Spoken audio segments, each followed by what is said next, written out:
সবাইকে স্বাগত। আপনারা যারা সিভিল সার্জন কার্যালয়ে পরীক্ষা দিবেন, আপনাদের জেলার পরীক্ষাটি লিখিত হবে। আজকে একটি লিখিত পরীক্ষার প্রশ্ন প্যাটার্ন নিয়ে এসেছি। ইনশাল্লাহ এই প্যাটার্ন থেকে 25 থেকে 30 নাম্বার অনায়াসে কমন পাবেন। ধৈর্য সহকারে সম্পূর্ণ ভিডিওটা দেখলে আপনি পরীক্ষায় পাশ করতে পারবেন। পরীক্ষায় কোন কোন টপিক, কোন কোন বিষয় থেকে প্রশ্ন আসে, আমি সকল কিছু খুব সুন্দরভাবে বুঝিয়ে দিব, দেখিয়ে দিব। আপনারা পরীক্ষায় অনেকে উত্তীর্ণ হতে পারেন না, কারণ একটা পরীক্ষার প্রশ্ন প্যাটার্ন বোঝেন না বলেই কিন্তু পরীক্ষা উত্তীর্ণ হতে পারে না। যারা পরীক্ষার প্রশ্ন প্যাটার্ন বুঝতে পারে, বিষয়বস্তু আয়ত্ত নিতে পারে, তারা পরীক্ষায় উত্তীর্ণ হয় 100% শিওর। দেখেন, আজকে একটি প্রশ্ন প্যাটার্ন নিয়ে এসেছি। সিভিল সার্জন কার্যালয়, পদের নাম স্বাস্থ্য সহকারী, অন্যান্য পদ। সময় থাকবে 90 মিনিট, পূর্ণমান থাকবে 80। অর্থাৎ আপনাদের পরীক্ষাটি লিখিত হবে, সময় থাকবে 90 মিনিট, পূর্ণমান থাকবে 80 নাম্বারে পরীক্ষাটি অনুষ্ঠিত হবে। আপনাকে আগে বুঝতে হবে লিখিত পরীক্ষা কি। লিখিত পরীক্ষা হচ্ছে সন্ধি বিচ্ছেদ থাকবে, ব্যাসবাক্য থাকবে, বাগধারা থাকবে, তারপরে বিপরীত শব্দ থাকবে, এক কথা প্রকাশ থাকবে, তারপরে ইংরেজি পার্ট থেকে প্রিপোজিশন থাকবে, আর্টিকেল থাকবে, তারপরে ফিল ইন দ্য গ্যাপস থাকবে, ভয়েস থাকবে, 5 নাম্বারের একটি প্যারাগ্রাফ থাকবে একদম শর্ট করে, তারপরে অঙ্ক থাকবে, সর্বশেষ থাকবে সাধারণ জ্ঞান। লিখিত পরীক্ষা মানে এতটুকুই, ঠিক আছে। লিখিত পরীক্ষার প্রশ্ন প্যাটার্ন একদম ইজি যদি আপনি বুঝতে পারেন। তাই বলতে চাচ্ছি, এই পরীক্ষা যারা উত্তীর্ণ হতে চান, অর্থাৎ সিভিল সার্জন কার্যালয়ে যারা পরীক্ষা দেবেন, আপনাদের জন্য একদম শর্ট করে একটি চূড়ান্ত সাজেশন তৈরি করা হয়েছে। পরীক্ষার প্রশ্ন প্যাটার্ন যেমন থাকবে সেম ভাবে আমরা সাজেশনে উল্লেখ করেছি। ইনশাল্লাহ এই সাজেশনটি পড়ে শুধু পরীক্ষা দিতে গেলেই উত্তীর্ণ হয়ে যাবেন। যারা চাকরির কারণে, বিভিন্ন কাজের কারণে পড়তে সময় পান না, তারা প্রত্যেকে আমাদের সাজেশনটি সংগ্রহ করবেন। ইনশাল্লাহ আপনি শুধু পড়ে পরীক্ষা দিতে গেলেই উত্তীর্ণ হয়ে যাবেন। এই চূড়ান্ত ফাইনাল সাজেশনটি নিতে স্ক্রিনে দেওয়া হোয়াটসঅ্যাপ নাম্বার রয়েছে, ইমো নাম্বার রয়েছে, দুটোর মধ্যে যে কোনো একটি মেসেজ করে সাজেশনটি সংগ্রহ করুন। সাজেশনের মূল্য মাত্র 100 টাকা। আমি বলি, যারা সিভিল সার্জন কার্যালয়ে পরীক্ষা দিবেন, প্রত্যেকে আমাদের সাজেশনটি সংগ্রহ করবেন। ইনশাল্লাহ আপনি পরীক্ষায় উত্তীর্ণ হয়ে যাবেন। বেশি কথা বলবো না, যারা বোঝেন একটুতেই বোঝেন। দেখেন, এখানে সর্বপ্রথম রয়েছে কি সন্ধি বিচ্ছেদ, অর্থাৎ আপনাদের সন্ধি বিচ্ছেদ থেকে 5টা প্রশ্ন থাকবে। আপনাদের সন্ধি বিচ্ছেদ থেকে 5টা প্রশ্ন থাকবে, 5টা প্রশ্নের জন্য 5 নাম্বার, অর্থাৎ প্রত্যেকটি প্রশ্নের জন্য কিন্তু 1 নাম্বার পেয়ে যাবেন, ঠিক আছে। সন্ধি বিচ্ছেদ থেকে 5টা থাকবে, আপনি যদি 5টা প্রশ্ন পারেন 5 নাম্বার আপনাকে দেয়া হবে। তারপরে 2 নাম্বারে রয়েছে ব্যাস বাক্য লিখে সমাস নির্ণয় করুন। 5টি থাকবে, 5টার জন্য 5 নাম্বার। দেখেন, আপনাকে আগে প্রশ্ন প্যাটার্নটা বুঝতে হবে, কোন কোন বিষয় থেকে প্রশ্ন আসে, কোন কোন টপিক থেকে প্রশ্ন আসে। ওটা যদি বুঝতে পারেন, আপনাকে কেউ পরীক্ষায় আটকিয়ে রাখতে পারবে না, আপনি পরীক্ষায় উত্তীর্ণ হবেন। তারপরে 3 নম্বরে যেটা রয়েছে, যুক্ত বর্ণগুলো ভেঙে লিখুন। এগুলা অনেক পরীক্ষায় থাকে, অনেকটা থাকে না, এটা এত ইম্পর্টেন্ট না, এটা এত গুরুত্বপূর্ণ টপিক না, এটা বাদ দিতে পারেন। তারপরে 4 নম্বরে রয়েছে সংক্ষিপ্ত প্রশ্নের উত্তর দিন, বাংলা সাহিত্যের আদি নিদর্শন কি, চর্চাপদ। এখানে 5টি সংক্ষিপ্ত প্রশ্ন উত্তর দেয়া থাকবে, 5টার জন্য 5 নাম্বার। এখানে যে প্রশ্ন প্যাটার্ন নিয়ে এসেছি, সেম প্যাটার্নে আপনাদের পরীক্ষা হবে, একদম সেম প্যাটার্নে আপনাদের পরীক্ষাটি হবে, ঠিক আছে। তারপরে বাংলা গদ্যের জনক কাকে বলা হয়, ঈশ্বরচন্দ্র বিদ্যাসাগরকে। সতীদাহ প্রথা বিলুপ্ত করেন কে, রাজা রামমোহন রায়। একেই কি বলে সভ্যতা, প্রহসনের লেখক কে, মাইকেল মধুসূদন দত্ত। বনফুল কাব্যগ্রন্থের রচয়িতা কে, রবীন্দ্রনাথ ঠাকুর। দেখেন, প্রশ্নগুলো কিন্তু একদম ইজি, এখানে কঠিন প্রশ্ন কোনো করে না। এমসিকিউ পরীক্ষা একটু হার্ড করে, কিন্তু লিখিত পরীক্ষা একদম ইজি প্রশ্ন করে। সেম প্যাটার্নে, একদম যেমন প্যাটার্ন দেখতে পাচ্ছেন সেম প্যাটার্নে আমরা সাজেশন উল্লেখ করেছি। ইনশাল্লাহ আমাদের সাজেশনটি পড়লেই যথেষ্ট, আশা করি। দেখেন, 5 নম্বরে রয়েছে কি অর্থসহ বাগধারা ব্যবহার করে বাক্য রচনা করুন। এখানে 5টি থাকবে, 5টার জন্য 5 নাম্বার আপনারা পেয়ে যাবেন, অর্থাৎ বাগধারা থেকে 5টি প্রশ্ন কিন্তু থাকবে, ঠিক আছে। তারপরে রয়েছে এখানে প্রিপোজিশন, হ্যাঁ।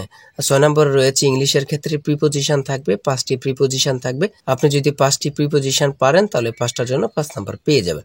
দেখেন, লিখিত পরীক্ষা মানে ট্রান্সলেট থাকবে। 7 নম্বরে রয়েছে ট্রান্সলেট। লিখিত পরীক্ষা মানে ট্রান্সলেট থাকবে। এখন ভাইবা পরীক্ষা ট্রান্সলেট কিন্তু খুব গুরুত্বপূর্ণ একটা টপিক হয়ে গেছে, ভাইবা তো এগুলো জিজ্ঞাসা করে। যেমন এখানে 5টি ট্রান্সলেট থাকবে, 5টার জন্য 5 নাম্বার। তারপরে 8 নম্বরে রয়েছে সিন্স দ্য ভয়েস থেকে 5টা প্রশ্ন থাকবে, যদি 5টা পারেন 5টার জন্য 5 নাম্বার পেয়ে যাবেন, ঠিক আছে। তারপরে 9 নম্বরে রয়েছে রাইট ফ্রম ভার্ব থেকে 5টা প্রশ্ন থাকবে, 5টার জন্য 5 নাম্বার পেয়ে যাবেন। ঠিক আছে, আপনারা এখানে যে টপিকগুলো দেখাচ্ছি এগুলো অনুযায়ী আপনারা পড়ে যাবেন। আর বিশেষ করে এখান থেকে ওখান থেকে প্রশ্ন খোঁজে না বাহির করে আমাদের কাছ থেকে একদম মডেল টেস্ট অনুযায়ী একটি সাজেশন সংগ্রহ করুন। ইনশাআল্লাহ সাজেশনটি পড়লেই কিন্তু যথেষ্ট। ভার্ব থেকে থাকবে 5টা প্রশ্ন, 5টা যদি পারেন 5টার জন্য 5 নাম্বার পেয়ে যাবেন। তারপরে রয়েছে একটি প্যারাগ্রাফ। দেখেন এখানে যেই কোনো প্যারাগ্রাফ এখানে দিতে পারে। ঠিক আছে, রিপ্রেজেন্টেশনও দিতে পারে, যে কোনো একটা শর্ট করে প্যারাগ্রাফ দিয়ে দিতে পারে। আর আমাদের সাজেশনে কিন্তু প্যারাগ্রাফ খুব সুন্দরভাবে দেয়া আছে। এই প্যারাগ্রাফটি পারলে আপনাকে 5 নাম্বার দেয়া হবে। তারপরে রয়েছে 11 নাম্বারে রয়েছে 2 এবং 32-এর মধ্যে মৌলিক সংখ্যা কয়টি ও কি কি। খুব গুরুত্বপূর্ণ, এগুলো কিন্তু বাহির করার একদম সহজ টেকনিক আছে, আপনারা অবশ্যই সকলে জানেন। আর বিশেষ করে আমাদের প্রত্যেকটি প্রশ্নের ব্যাখ্যা ও সমাধান সহ দেয়া আছে। এই যে এখানে যেমনভাবে ব্যাখ্যা সমাধান সহ দেয়া আছে, সেম ভাবে আরো ভালোভাবে আমাদের সাজেশনে ব্যাখ্যা ও সমাধান সহ পেয়ে যাবেন। এখানে প্রশ্নের সমাধানটি দেয়া আছে, আপনারা দেখে নেন। হ্যাঁ, তারপরে রয়েছে দুইটি সংখ্যার গুণফল 4235 এবং তাদের লসাগু 385, সংখ্যা দুইটির গসাগু কত। খুবই গুরুত্বপূর্ণ একটি প্রশ্ন। ঠিক আছে, সমাধানটি দেখে নেন, আপনারা যদি পারেন তাহলে 5 নাম্বার পেয়ে যাবেন। তারপরে ঘ নাম্বারে রয়েছে শতকরা বার্ষিক কত হার সুদে 60,000 টাকা 5 বছরের সুদ 6,000 টাকা হবে। 60,000 টাকার 5 বছরের সুদ কত টাকা হবে, একদম ইজি কিন্তু। হ্যাঁ, আপনারা সমাধানটা দেয়া আছে, আপনারা দেখে নেন। এই প্রশ্নের উত্তরটি পারলে 5 নাম্বার পেয়ে যাবেন। তারপরে রয়েছে কি, আমরা একটু দেখে আসি। একটি সোনার গহনার ওজন 16 গ্রাম, এতে সোনা ও তামার অনুপাত 3:1, এতে কি পরিমাণ সোনা মেশালে অনুপাত 4:1 হবে। ঠিক আছে, একদম সহজ কিন্তু, আপনারা এত ঘাবড়াবেন না বা মনে করবেন যে কি কঠিন লাগতেছে, না, এগুলো ব্রেন খাটাতে হবে। ঠিক আছে, হ্যাঁ, আপনি যদি মাথা না খাটান তাহলে কিন্তু আপনি বুঝবেন না।